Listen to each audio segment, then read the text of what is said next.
Alright, boys, we are back, and it's time to continue year one with our San Jose Sharks. Last video, we got the season simulation started. I believe we've gone, 2 months. We did October and November, and so far our record looking pretty good. 18-6-2. That's pretty much what I was expecting out of the San Jose Sharks. I don't want to guarantee a playoff position, but with the team that we have, I expect a playoff spot. And right now in the Western Conference, we sit 1 point behind Nashville, and also 1 point behind the Montreal Canadiens for first in the NHL. So we're third. We got 38 points. Everything seems to be working out. When I was checking out the team standings in the last video, there were some things, and I'll just show you guys again because I want to remember these numbers because the special teams, PK and power play, that's something I want to get a hold of. It's still early on, so this stuff could right itself, right? But goals for per game, 2.73, that's fine because the other teams above us will come back down to earth.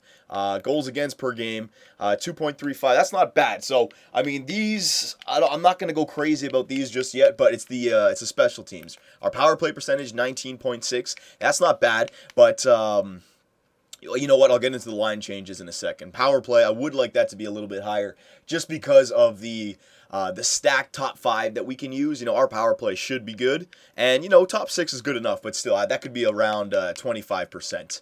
All right? So that could go up. And the penalty kill. This is something, 83.5. What are the best teams in the NHL? Yeah, 90 is a little bit too much.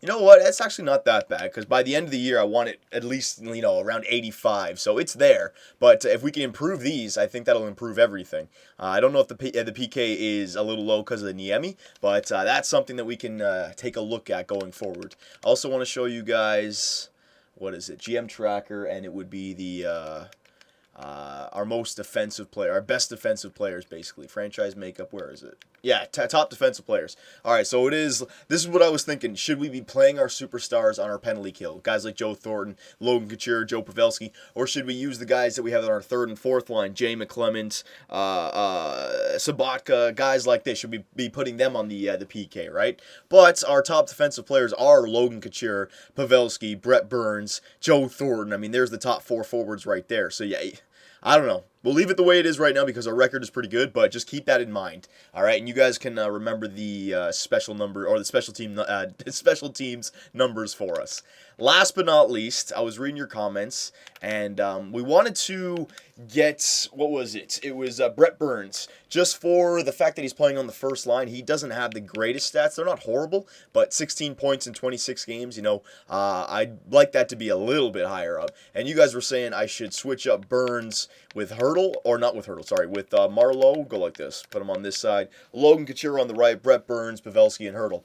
I wouldn't mind making that change just to see if it helps us, but I'll do that when we need to shake things up if we start to lose games. Right now, we're getting some good goal scoring. How many points does Marleau have? Marleau's got 22 points in 26 games played on the second line, right? And I think he's on the second line power play as well. So, it's depth goal scoring. I'd rather have depth goal scoring than having one line full of point-a-game players, right? So we'll leave it the way it is right now, but we'll see what happens. If we start to lose some games or if our offense shrivels up a little bit, I'll bring Patrick Marleau to that first line left wing and move Couture over to the right. Okay? So now that we got all that covered, I'd like to get up to the trade deadline in this video, but no promises. So we'll go 1 month at a time. Definitely want to get past the All-Star game, but we'll see what happens. And there's some things that we could talk about in the NHL. I mean, I don't know if you guys caught it the other night, but the Calgary Flames and Vancouver Canucks line brawl game, that came on right after the Toronto Maple Leafs beat the Montreal Canadiens. And I had my TV on mute. I wasn't really watching the beginning of the face-off. I was doing something else, but it was on in the corner of my eye. And I kind of just realized, I remember seeing the face-off, everybody lining up for the face-off, then me looking away, and me looking back 5 minutes later, and they were still at the first face-off, hadn't dropped the puck yet, and I'm like, what the hell is going on? And then it cuts to, Cecito and McGrattan on the wing, and I'm just like, oh, shit. I turn up the volume. Tortorella's already yelling at the other bench before the puck is even dropped, and then Bieksa goes into the middle. Hang on 1 second, let me just do this. First round, we were doing the CHL, all these. I've already done the OHL. I've done the QMJHL. Let's go to defenseman now, yeah. WHL defenseman, 6 weeks.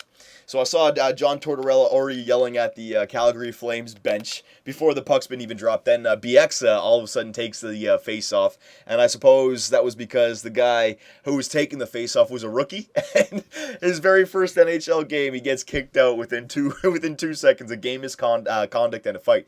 And I mean, BX stood up for him, but he ended up fighting, I think it was Westgarth anyways, but line brawl. I don't even know what the hell happened. I was listening to it, and they said something about a elbow from Brian McGrattan to another team, or maybe it was to Brian McGrattan in a previous game. But I was thinking the whole time, like, what the hell is going on? Is there bad blood between these two teams?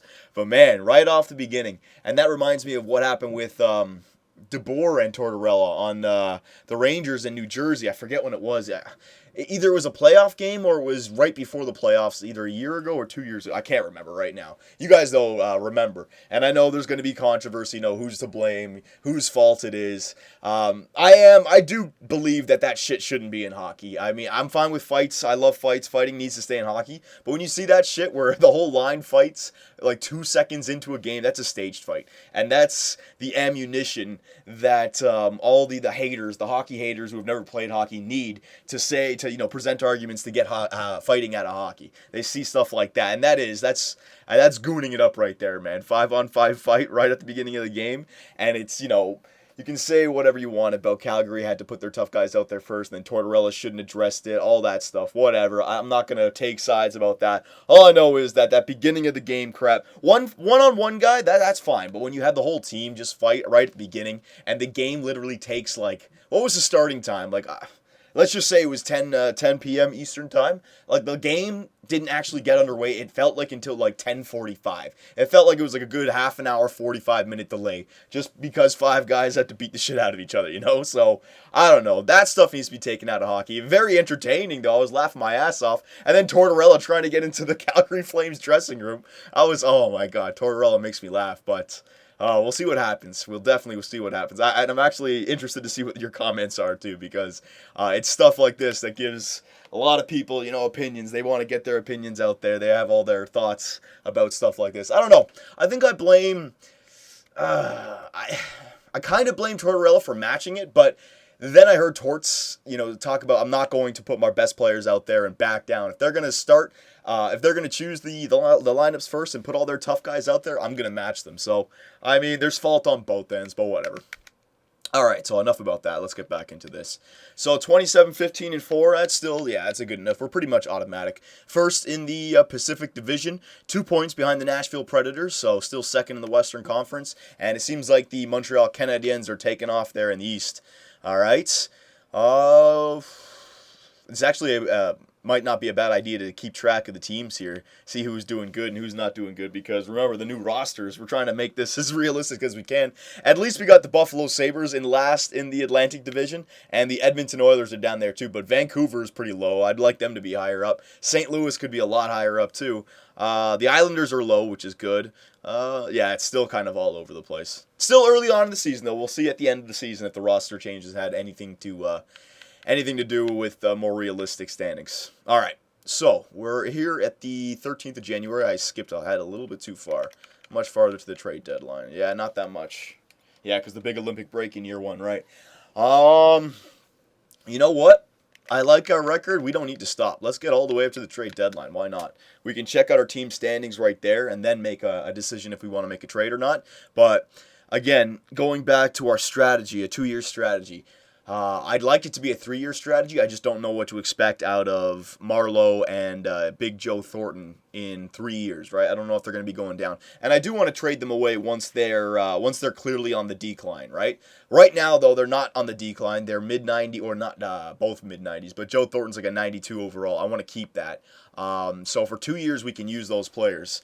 This year is definitely a year that we, could be a contender for the Stanley Cup. I think we have a good enough team. Even with the trade deadline coming up, we might want to add maybe some depth, or I don't know. Hang on, let me just get this done. Defense. Did we do defense for the OHL? Yes, we did. QMJHL? No, we didn't. All right, QMJHL defense. All right, but the next year is the big year, and it's almost like the year we have to win it, because if you look at guys who are getting older on this team, you're going to have some big contracts coming up soon. I don't know what Thomas Hertl eventually turns out to be, so I don't know what his salary cap's going to be like in the next, 3-4 years. Logan Couture, I suspect, is going to have to, unless, you know what, hang on, let me stop that, actually. I don't even know what Logan Couture's contract is like. He doesn't have a long contract, do they? I don't think they signed him to a long contract. I could be completely wrong about this, hang on. Logan Couture, 1, 2, 3, 4, 5. Oh shit, 6. Never mind. All right, so you already got Logan Couture and Joe Pavelski for 6 years. All right, so that's fine. And he's actually at a pretty good. I was thinking that we were gonna have to get Logan Couture within the next 3-4 years to $7+ million. You know, so that's actually a really good deal right there.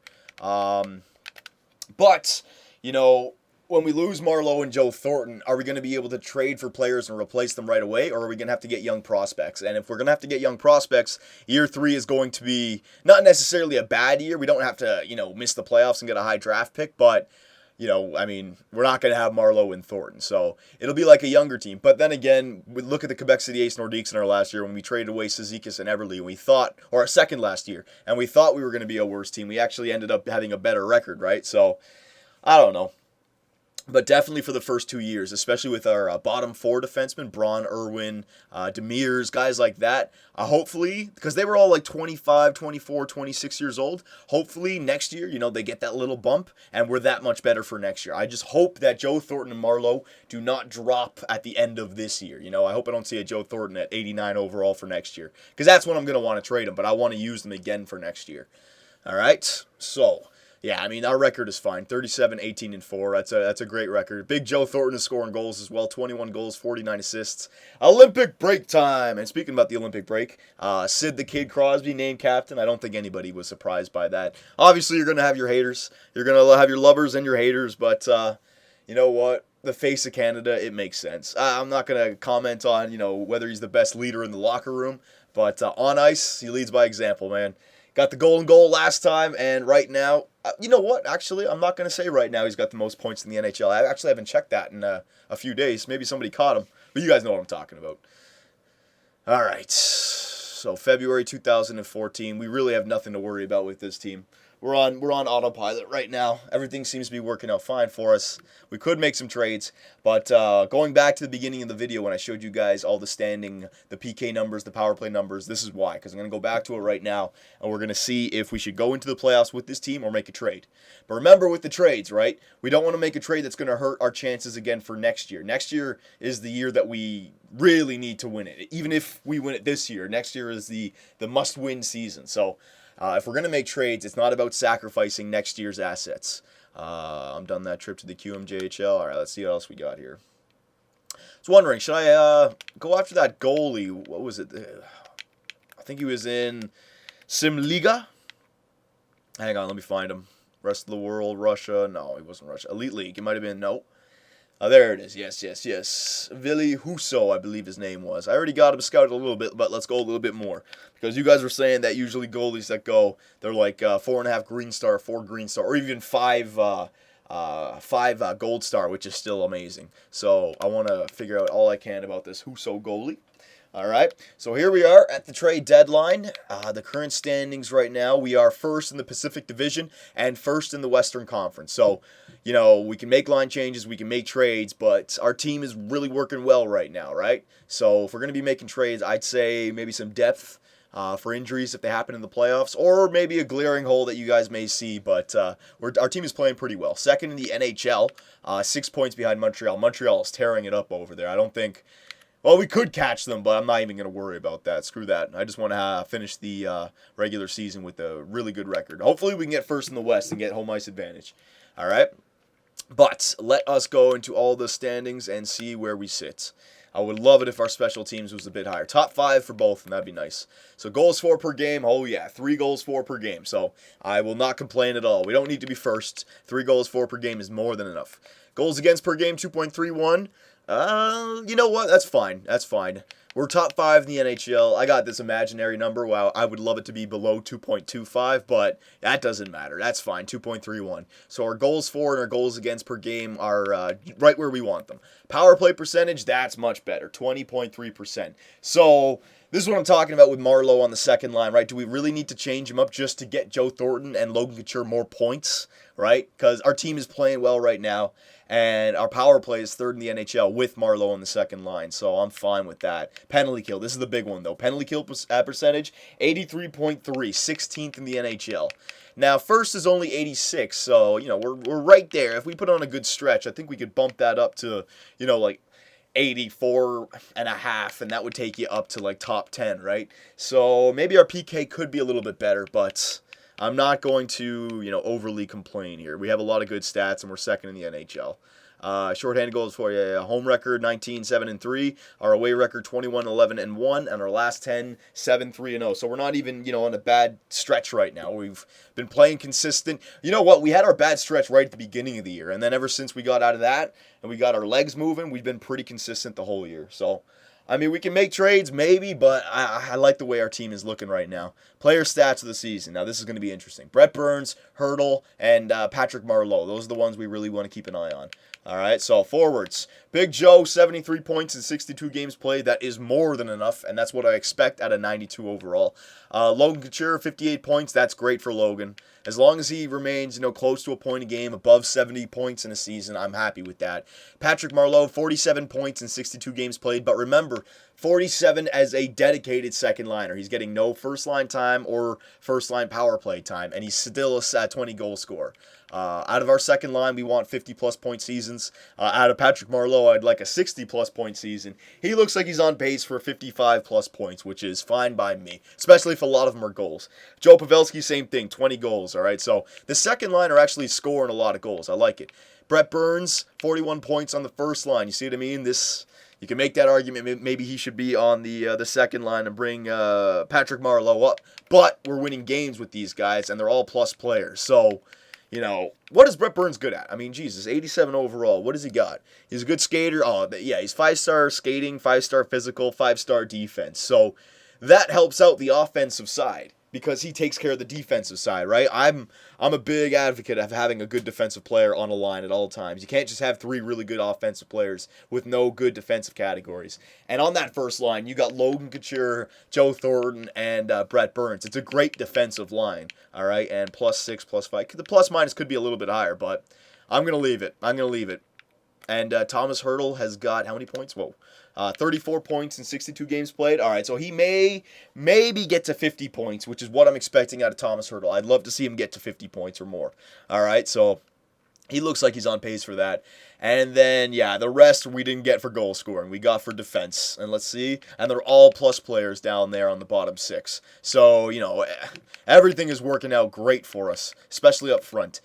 Defense, let's see this. Shattenkirk, all right, that's what we traded him for. All right, 41 points in 62 games played. If 41 points on an 82-game season is good. So this guy has definitely stepped up. And what's also important is we want his stats to be the best that they can be so that he gets the biggest bump that he possibly can. And 41 points already in the season with the +10, I think he'll get a good bump. I think we can expect him to be at least an 88 overall. Hopefully. I don't want to jinx it now. Vlasic, 27 points. Remember, defensive defenseman. Boyle, I'd like that to be a little bit higher up, but he is on the second line. He's on the first line power play, but still, it's not the end of the world. And then these 3 guys, I want these guys to get better for next year. Because he's going to stay. Braun's going to stay. Irwin's 26, though. He could jump, and Demers is going to jump for sure. So these 2 guys get the jump. Okay? But they're all plus players except for Dan Boyle. All right, that's fine. Goaltenders, let's see. Niemi, are you going to be play? Okay, yeah, he's playing good enough right now with a goals against average of 2.16 and a save percentage of almost 93%. Yeah, Niemi is. It's not like our team is playing amazing and Niemi is holding us back from being a President's Trophy winning team. He's playing fine. He's got fine numbers. DiPietro 7-5-1. All right, he's no Markstrom, but you know what? He's got 7 wins to his name. That's good enough for me. So there are the stats. There's individual stats. Last but not least, I always got to remember this, the progress reports. We're way more than halfway through the season now. We didn't see any progress before when we did 2 months. We're a pretty old team here. There you go, Wingles. What did I say about this guy? This is why I wanted to play him on the third line. 16 points. He's gone from a 78 to an 80. Let's see what improved. Is all of his shooting category. That's good. Every puck skills. Senses, offensive awareness went up. Skating, barely. Physical, a little bit. And defense, oh, that's the one I want. Defensive awareness is now up at 83. So we're turning Wingles into a very good third line checker. So he's almost getting better for the playoffs. AHL, let's see. Nah, nobody. Yeah, so we really don't have much growth here in San Jose. All right, so there you go. I'll just show you guys one more thing. If you feel any changes are needed, edit the lines. All right, so right now, these are the lines that have served us the whole season. I have not changed anything, and you know what? Second in the NHL, first in the West. I think it's good enough. There's the offense. There's the defense. If you guys have any suggestions, go nuts. I will read the comments and go over your opinions. But still, if it ain't broke, don't fix it, right? So it's going to have to be a very good opinion. Some facts backing it up. Joe Thornton, Logan Couture, goalie. All right, and there's the team that has got us second in the Western Conference. So there you go. Do we have time? Yeah, you know what? Might as well. We're only 20 minutes in. All right, so trade negotiations. I'll just show you quickly. We'll go through a bunch of players here. Skaters that are matching the block, all right, that are up there. You guys can pause it and look at the players yourself, all right, players that would help our, whatever our situation is. Remember, a team that I want to obviously contend for the Stanley Cup this year. I think we can, especially with the season that we've already had. But next year, all right? And I will not give away anything that will hurt our chances to win the Cup next year. So here you go. Here's all the players that other teams are willing to give away, making the trade a little bit easier. But even we do not have many trading assets, all right? So think it over. Hang on. Let me just go through all these. But again, we're not making any trades that hurt our Stanley Cup chances even this year, all right? Because this year it's looking pretty good. All of our trading assets look like this. All right, so nobody. Nieto is a trading asset, but might as well hold on to him, and then barely nothing, all right? Our draft picks, St. Louis. Oh, yeah, actually, let's check out where St. Louis. I forgot about that. Where's St. Louis in the standings right now? St. Louis is, second last in the Central Division, but they have 66 points, which is higher than a lot of other, yeah. It would still be like a 12th overall pick, but still, that's pretty good, right? So that's good enough. So if you guys have any suggestions or opinions, let me know, and in the next video, we will finish off year one and lead it off to the playoffs.